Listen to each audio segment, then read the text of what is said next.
Antaraji. Fat bro. Oh, my God. There's Sugar Shane Mosley. There he is. How you doing? What's up, Sugar? Take a seat, Shane sure. Mosley. Take a seat. What's going on, sir? Got quite the crew with you, I see. Hi, Shane. How are you? Yeah. Got the CBS crew with me. Oh, yeah. I like it. Cameraman, I like that. How are you, man? How you doing? Hello, sir. Look at this. Camera Hi. guys. Hi. Damn, man. Look Are at you at that. Showtime or CBS? Oh, good. Okay. Actually, both. All right. Yeah. Hey, I we notice used what to work for self-centered CBS. asses we are. He's fighting soon. We're making it about ourselves. Like, how do we look? Are we photographing well? I don't care. Obviously. Yeah. Could you use one of those soft lenses, please? Are you the one doing all the press for this, or is Pacquiao doing any stuff? No, Pacquiao's doing some stuff. I think he's going to be driving taking the train to D.C. Okay. And we're going to do some press there. When do you actually fight? When is the actual fight? How do people see it? The fight is going to be May 7th, and it's going to be at the MGM Grand in Vegas. That's nice, yeah. Great place, And, man. and it's going to be showed on Showtime pay-per-view. Yeah. Yeah. Do you think that it seems like with MMA taking off and stuff, like boxing, like there's very few like names and like yourself and Pacquiao and Mayweather, and there's just not as many guys in boxing that people are running to see. It's like I think that people are just happy that two big fighters are finally fighting. Yeah, it seems that way. I mean, there's a lot of great fighters out there that are just not being promoted or promoted, I guess, that's not being shown. And maybe we need to get these fighters out there like that so the fans, can start boxing more. I think this is a step towards it by, CBS coming and following us on regular TV. So a lot of the people that can't get cable. Yeah, mainstream people. Yeah, everyone in the they can come middle America. Yep. Right, they can come in and watch the show. I'll be interested in the show and in fighting. CBS and Showtime are, I guess, sister companies, so they're kind of connected. Well, weren't you were with Golden Boy, I think, right? Which is De La Hoya's. And I didn't understand why. I don't know all the ins and outs. But to get this fight, like you really lobbied for this fight, like you wanted to fight Pacquiao. Yeah, I mean, I've been friends with Bob Arum, before the Golden Boy. I was actually when Oscar was with Top Rank, if you will, and that's when I kind of met Bob Arum and had some fights under him as well. This fight is under my own promotional company, Sugar Shane Mosley Promotion. So, that's what makes it pretty good. Did they not? Why did you have to leave them to get the fight? Did they not want you to have this fight? Actually, I think maybe there was lobbying for somebody. I think there was lobbying for Marquez to get the fight for the Golden Boy banner. I didn't know that at the time, but I just went out and said, I need to go out on my own and try to get this fight. And you said too, because everyone was talking for a while about Mayweather fighting Pacquiao, and you said that you feel like you're doing Floyd's dirty work. Yeah, I mean, Mayweather. This was Mayweather's fight. If I didn't take it, I mean, if he didn't take it, then who else was going to fight him? Mm-hmm. I would definitely, I was definitely the man, for the job if he didn't want to take it. And I understood that because Bob Arum made it, very clear that if Mayweather stepped in and said he wanted to fight, then that fight was going to take place. He didn't step in, and I'm here getting ready to fight Manny Pacquiao. You fought Mayweather too, and he won on the decision. But you hit him hard. Like I think you came closer to really slamming him down than anybody has. Yeah. Was he a harder fighter than you thought, or was he an easier guy? No, I mean, I knew he was going to be a hard fight. He's more of a technical fighter that you have to. It's more of a strategic type of fight than an actual battle. I think with Pacquiao, it's going to be more of a warrior battle type of fight. Why do you think that he? And I know you can't speak for him, but everybody talked about Mayweather Pacquiao. I think he's 41-0. Do you think he's afraid to fight Pacquiao? Because what was the whole thing? You'll know better than I. Where he wanted Pacquiao to take an additional test before the fight that Pacquiao didn't want to take. What was that whole? Yeah, I mean, there's different things. They talk about the test, and then they talk about who's going to get the most money out of the fight, who's going to get the best promotion. I mean, it's a lot of things that go, with it. I guess they had to go back and forth, and they couldn't come to agreement. Pacquiao being congressman over there in the Philippines, he's not going to back down Mayweather's threats or what his demands, and Mayweather's not gonna back down to Pacquiao's demands or Bob Arum, and they just go back and forth. It's kind of silly, but money. They're both fighting for the big stake. What they could have probably both made $25 to $30 million a piece, maybe. I don't see much fighting in that. You tell me $30 million, I might be in there with Klitschko. Yeah, it really is amazing that two guys can't agree to split $50 million or $70 million. Right. Exactly. I guess if you're on Mayweather's side, you want 50 and you want the other guy to get 30. It's there's a point of contention, but it really doesn't seem like that's. You just split down the middle. I mean, money. I mean, you never count somebody else's money. You count your own money. So if they say you can make $30 million to fight this guy, then and he's gonna make $30 million. I mean, that's fine. Or he makes $50 million. I mean, what do you want? Who cares? You still got $30 million. How much money do you want? How much money do you want to fight this fight? Right. That should be the question. I would be happy. I mean, just for me, I don't fight. I mean, I look like I'm in fighting shape, but I'm really not a fighter. But I would. There's nobody I wouldn't fight for $30 million. I don't understand. Nobody? No. The medical bills. One quick, you know how fast I have what you call, what's worse than a glass jaw? Like, what's one step below a glass jaw? You have a graham cracker jaw. Yeah, sand. My jaw is sand. You go the distance a lot more than a lot of fighters. Like, a lot of your fights seem to be based on decisions. And is that because you have great cardio, or is it something that? Why does that happen for you? And a lot of guys just seem to end a little faster. Well, I mean, I have a great chin, so I don't go down usually. I mean, early in my career, I had a lot of knockouts. I knock a lot of people out, and as you can see, I mean, I hurt 39 knockouts. Yeah. Let's just get that out there, okay? 46 wins, 39 knockouts. Wow. How good does it feel to knock somebody out?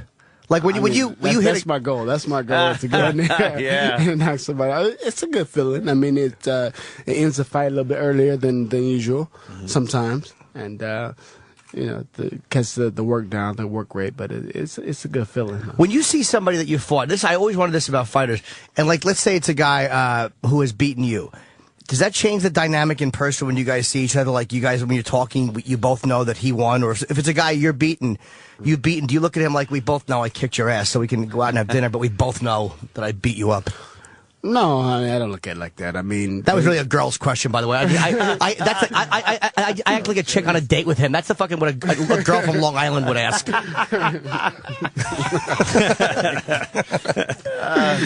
You should allow him to punch you now. No, I don't want. No, I usually do stuff with the mixed martial arts guys. They come in, I'll let them put me in a hole just to see what it feels like. I don't think I'm tough, but a boxer, you can't because they punch. And I'm not taking a fucking. You don't think you're tough?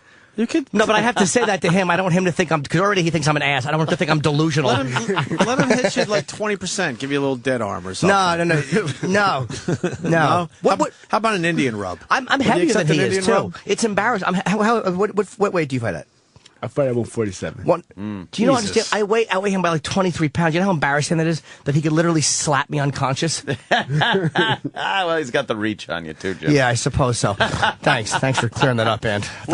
Without giving away any strategy, what is it going to take to win this fight? What do you think? Is it going to be a get in there, charge, start hitting away, or take it easy, back off, let him get tired?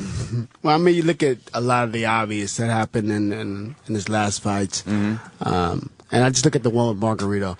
I mean, he beat Margarito up pretty good, but there was some interesting moments in there where Margarito was landing some good jabs, Margarito landed some pretty good body shots, so I mean, there is things that to look at in some of his fights that happened, and even with Cotto and Marquez, you kind of check it out, look at the fight tapes, and me and my coach brother Nazem Richardson will definitely go over it and figure out some game plans for When him. you look at those films, the fight tapes and stuff, do you notice a lot of times that they are really doing the same thing over and over again, or do people mix it up a lot and you go, geez, this guy's really screwing me up here, I can't get a line on what he's doing? Or do you really kind of see a consistent maybe an error they're making that you go, that's what I can capitalize on? Well, sometimes you don't really call it. Sometimes it's an error, sometimes it's not. Sometimes it's just a pattern. It's a certain pattern that they're doing, and you capitalize on that pattern. And meanwhile, they're doing the same to you. They're looking at you and seeing And if you have a pattern that they can. Exactly. So they're seeing how they can capitalize on the pattern. And Do you try to mix that up so it confuses people? Do you come out for another fight? Now, I know you obviously have to fight the way you know how to fight, but do you try to change a little something just to knock them off guard a little bit? Well, sometimes, that's the coach's thing to watch my patterns and see what I'm doing the same and kind of change up a little bit. So if I fall into that pattern, maybe I can change my pattern a little bit and throw them off. Oh, that would screw them. Imagine that. They just study the films and go, oh, I got this guy. And then you go in and it's like, oh, no, he changed that thing. Now I'm screwed. Now I'm screwed.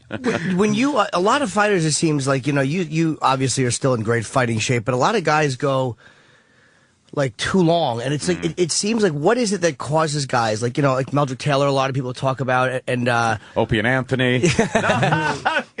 Although this show, I think Ali fought for too long, and it's like, what is it that motivates guys? Because some of these guys still have the money. Is it so hard to walk away from the routine? Away from all that money? I'm thinking. Is it just the money, or is it more than that? I'm not even sure. Well, for some fighters, it's the money. Some fighters fight for the money. Some fighters fight for the love of the sport, or for the fame, the glory, get in the ring and hear all these, the fans screaming and yelling. Yeah, that's got to be hard to walk away from. And probably some of these guys, when they get away from it, they see a new guy coming up and getting all that glory and stuff. They say, oh, I can beat that guy. I want to come back and I want to fight this guy. And no one wants to see that. Obviously, that's probably why they hang on maybe a little longer than they should, some of these guys. Well, maybe that's probably what happens when these guys retire. And then they come back, and then they retire, and they come back because they're losing that excitement of the screen and watching other people having all that fun and excitement. But it's no surprise. I mean, in sports in general, athletes stay too long. Sometimes you don't get a lot of guys that leave at the top of their game or slightly past the top of their game. You always see the guy. I always remember Willie Mays looking really bad in the outfield there for the Mets when he was in his 40s. Oh yeah, he didn't need to play anymore. Yeah, and there's a lot. I mean, there's a million guys like that. Yeah, in all sports. That's rough to watch. Have you taken time off? Like, have you gone a certain amount of time without working where you're like, you know what, I think I'm done, or have you actually just consistently fought? I'm gonna have to walk myself away from the game of boxing because I love to box. I love to go to the gym. So I'm not the type of guy that's gonna say, I don't want to go to the gym. Even when I'm not fighting, if I'm not a boxer, I'm still gonna be in the boxing gym training, regardless of me fighting on TV or whatever. Right. But you'll do an hour in the gym instead of 18 hours. You know what I mean? Yeah, you'll drop it down. I just want to get back to that question again. Do you know of a boxer that did leave at the top of his game? Where you knew he had a lot more fights in him, but he said, you know what, I'm done. And a guy we would know.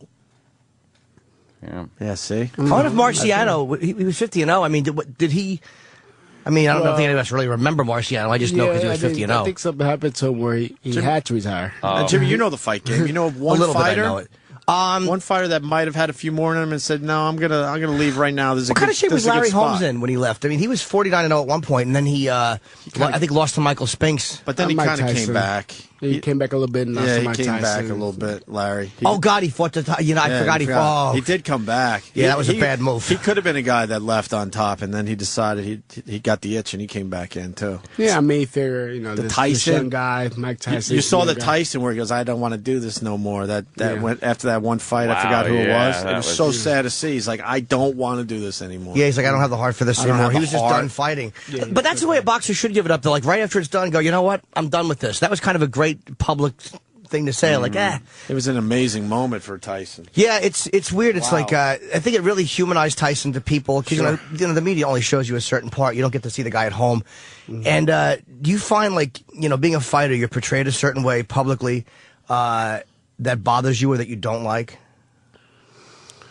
I mean, there's certain things, but I mean, there's no need to bring up all the other bad stuff. I just when you read the negative press, because I read I read it. Like I even on Twitter, if someone badmouths them, they have 4 followers, and I get it's amazing how followers. Yeah, I do the same thing. Yes, on Twitter. Yeah, you look for someone badmouthing you, and no, I really don't look for them badmouthing me. I mean, just sometimes you get there's some good stuff, and then you get bad, good, and then you go down about 5 more good ones, and there's another bad one, and they really try to get under your skin. I think to get a reply back, and then you, like you said, you look at their followers as 0 or 4 followers, and then you're like, they're just trying to gain some more followers. Yeah, I'm not going to give many. Yeah, but it's amazing. It is tempting sometimes just to write them back. It's like you just want to sit them down in a room and scream at them and spit on them. And it's sometimes like, I'll write a private message to them and then block them. Oh, really? Like, haha, no one's going to see this anyway. Click.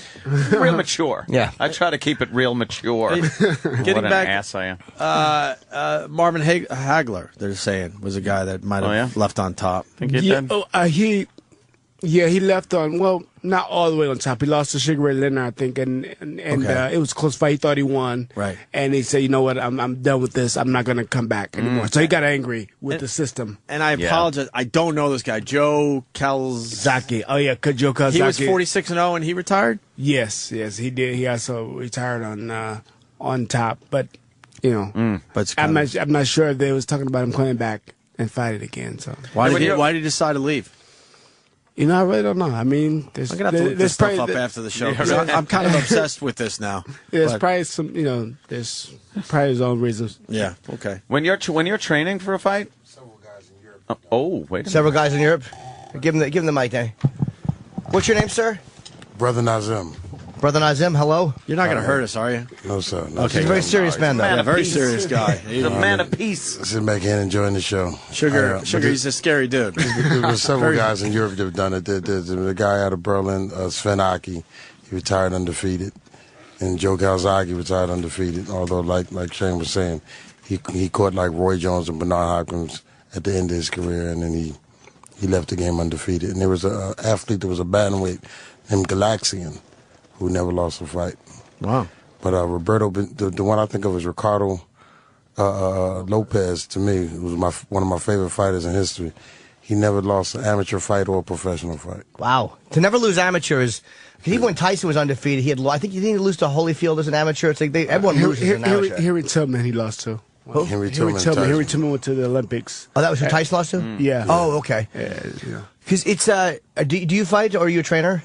He trains my trainer. Oh, he's a trainer. Okay, okay. That's why he knows what he's talking about. I would hope so. Yeah. What would you say? I'll ask both of you guys this. What would you say is if you could watch any fight, if you had one more fight to watch before you died, a fight that had gone on that you'd seen many times, what fight would you choose to watch? Like just the boxing match that you love to see, that you've already seen. The one that I liked was the one with Sugar Ray Leonard and Tommy Hearns, the 3-rounder. Oh, that's Hagler. I'm sorry. Hagler and Hearns. Hearns. Hagler Hearns. Yeah, the 3-rounder. That was a fascinating fight. That was a real. I guess it's one of the best 3 rounds ever in history. And how about yourself? Favorite fight to pick up. It's hard for me to call. I have so many. It's ridiculous. You have Larry Holmes and Ken Norton. Oh man, that was. You have George Foreman and Ron Lau. Yeah. Oh, right. Just so many. It's hard to go back. Wasn't that after Ali had beaten him, Foreman and Lyle, or was it earlier? It was after. You see, I just gave him both options, by the way. I literally asked you a question that I couldn't be wrong on. I'm like, was that before or after? So it's one of the two, so I kind of sound like I know what I'm talking about. I really am phony. But that's how you ask a question and sound like you know what you're talking about. Well, that was either a yes or a no, correct? Yes. All right. What I just saw, they're showing on Classic Fights. I just watched it, and one of the best combinations I've ever seen thrown, and it's only 75 years ago, was Joe Louis knocking out Billy Conn in that second in the second fight. Jesus Christ, what a combo that is! Yeah, doesn't help this discussion at all. I just figured I'd throw that out. I was on the elliptical and I happened to say it. We got no. That's a great fight in history. Great fight in history because Billy Conn said, Joe, he said you could have let me win the fight and then you could have came back and beat me in the rematch. Joe said, you had the title for 13 rounds. How could I be sure you'd keep it any longer than that? All right. Because he was beating Joe, and then Joe came back and beat him. Hey, we got a question coming in from Nolan, Massachusetts. You don't have to put the headphones on, Shane, but just put them near your ear so you can hear what he has to say. Noel, what's going on? Hey, how's it going, guys? Hey. Can you hear? Okay. Hey, how's it going, Shane? How you doing? Good. Hey, now seeing training you for this fight because he had the perfect game plan for the Floyd Mayweather fight. So I'm just wondering, is he training you? Yeah, he's definitely going to be training me for this fight, yes. Okay, well, I got another question. Mm-hmm. You were picked to fight Pacquiao. You say Bob Arum is a good friend, and all of that. In boxing, there's not a lot of fighters out there people know. Do you think that you being picked to fight Manny, seeing you've lost, I think maybe 3 out of your last 4, maybe 2 out of your last 3, the Mayweather fight being a pretty bad loss. You had a great game plan. You had the guy. He turned into a dragon, and you couldn't step on the tail, right? Okay. All right. There's guys like Andre Berto out there, very fast, Right. undefeated, ranked pretty high up there. Do you think you being picked, just like Margarito, Cotto also coming off of a loss, Claudio, who came off a loss, every opponent Pacquiao has faced him after being defeated pretty bad. Okay. Do you think Well, that's ruining boxing? Do you think you were handpicked? no, Like, I we're want gonna to. be So you're asking him 100 questions. Just let him answer one, and you can. Sorry, Jeremy. That's all right. Could I ask you? Could I ask you? I'm a huge fan, Shane. Could I ask you a question? So you're panicking. Sir. Could I ask you a question? Could I ask you a question? Do you actually think that Berto will beat me? Who? Andre Berto. Do you think he can? Do you think he can beat me? No. Do you think that Juan Manuel Marquez can beat me? Absolutely not. Okay, now how big are the names? Do they have a big name? Or how many people know? How many people know Andre Berto? How many? I know. I'm just asking you a question. I'm asking you a question back. How many people know Andre Berto? Is he a household name? A lot of people in boxing know Berto. In boxing. But outside of boxing, how many people know Andre Berto? I know, I hear you, but what I'm saying is, do you think that's ruining boxing? Nah, I wouldn't say it's ruining boxing. I'd say it's helping out boxing because CBS and these people following me around. I'm a household name. They know me. People know me outside. So I'm actually helping the boxing out. So after this fight, when Berto or whoever else, when he fights a top guy, then he's able to be pushed into that. Like me, I was knocking out everybody. I was, 38, 35 knockouts. I knocked out everybody, but Oscar gave me that chance. And when I fought Oscar De La Hoya, then I became a big household name.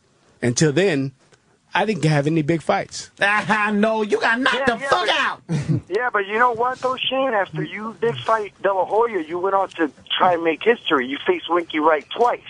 These were fights that were really tough for you to win. And until I fought Winky, nobody knew who Winky was. So I gave Winky his opportunity. Well, you're right. You're right about that too. But what I mean is, do you think boxing is going? It's kind of disappearing. Sir, can I not to interrupt you, sir, while you're giving a speech? But the beautiful thing about I'm watching Shane, and he's such a nice guy. But during that discussion, his body posture. You're really lucky that you're not in the studio. Because it's fun to watch a guy like when you hit a certain spot that really annoys him, and he's really nice. Yeah. But it's like you forget, like, oh yeah, he fights for a living, and that body posture changed. All right. Yeah. Thank you for calling. I mean, you obviously know boxing, but no, I'm confused because he said he was a fan of Shane. I'm sure he is, but he might confused. A lot of people say I'm on Twitter, and they disrespect me. They call me all kind of names, and then after I replied to them, they say, "Oh, I'm one of your biggest fans." I'm like, you are? Like, how are you my fan? Oh, that guy was ludicrous. Are you Sugar Shane M on Twitter? Yeah, at Sugar Shane M. So follow me. I definitely reply back all the time. I just tweeted a picture of you there, so I used your Twitter name, so now you get a few followers from us. That's how that shit works. That's cool. We got to get him out of here, everyone. I guess you got a lot of interviews or something? Probably a busy day. All right, let me plug the fight then. Obviously, it's a huge fight, and it is good for boxing because there really are not as many names as big as you and Pacquiao. Mayweather-Pacquiao is a big fight, but my opinion is that Mayweather is ducking him. And if Floyd was sitting here, I wouldn't say that. I'd be like, Shane's afraid of you, because I'm a pussy. That's what I do. May 7th at the MGM Grand Arena in Las Vegas, 9 o'clock on Showtime pay-per-view.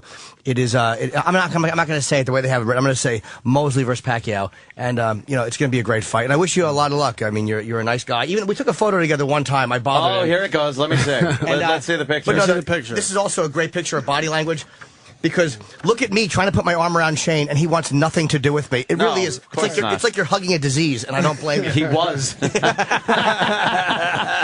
right, so you're great, man. And I'm happy that you're obviously ready to fight, and I wish you a lot of luck. Yeah, I think I appreciate it. Thanks, Shane. Thanks, man. All right. Sirius XM, the virus. Yeah, this is the Opie and Anthony Show.